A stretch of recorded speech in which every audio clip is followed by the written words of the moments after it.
Sahabat MK, kasus kekerasan terhadap anak banyak terjadi di kurun waktu terakhir ini. Kekerasan tersebut dilakukan oleh sesama anak di bawah umur. Seperti kasus yang terjadi di Meganti Gresik, Jawa Timur, di mana seorang siswi kelas 2 SD mengalami gangguan pada matanya akibat ditusuk dengan benda tajam.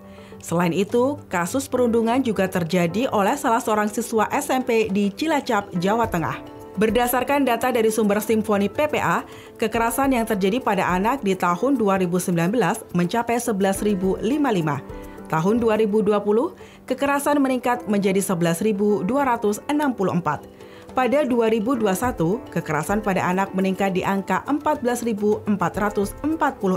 Tahun 2022 mencapai angka tertinggi di 16.106 kasus. Langkah apa yang harus dilakukan untuk menekan laju kenaikan kasus perundungan terhadap anak? Kalau kita bicara masalah regulasi dari pemerintah gitu ya, ini saya sangat mengapresiasi sekali dengan terbitnya Permendikbud nomor 46 kemarin, Agustus kemarin. Ini kan penyempurnaan dari aturan-aturan regulasi yang sebelumnya sudah ada. Nah, di peraturan Permendikbud yang baru ini yang mengatur tentang pencegahan dan penanganan kekerasan di lingkungan satuan pendidikan, kalau menurut saya ini satu langkah yang patut diapresiasi karena isinya sudah lebih mendetil dan cakupannya tentang bentuk kekerasannya juga lebih luas. Gitu ya, di dalamnya yang saya baca ada penanganan kalau pelaku seperti apa, korban seperti apa, termasuk saksi seperti apa.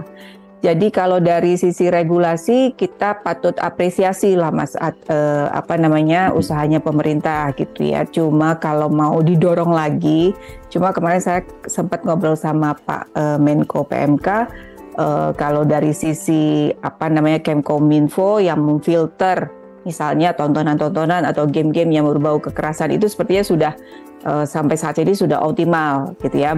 Balik lagi, tapi masih ada yang anak-anak kita menggunakan atau menonton, mengkonsumsi tontonan atau video game yang di atas tidak sesuai dengan usianya.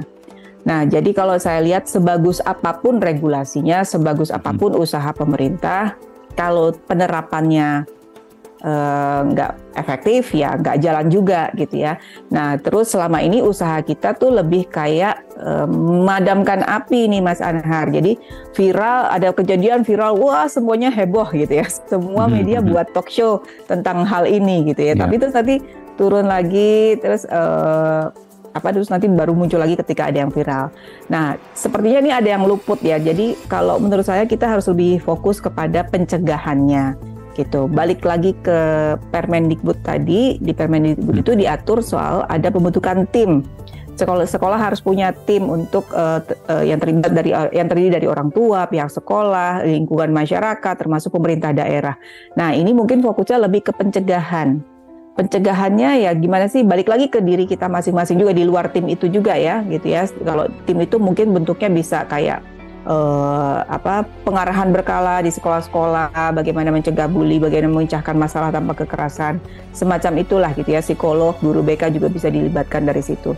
Tapi sekali lagi yang lebih mungkin lebih kena adalah kita kembali ke diri kita masing-masing sebagai apa gitu ya. Mas Anhar sebagai orang tua, saya sebagai orang tua, guru sebagai guru gitu ya. Kembali lagi kita lihat lagi lebih jeli lagi melihat tanda-tandanya. Karena kita mau fokus ke pencegahan.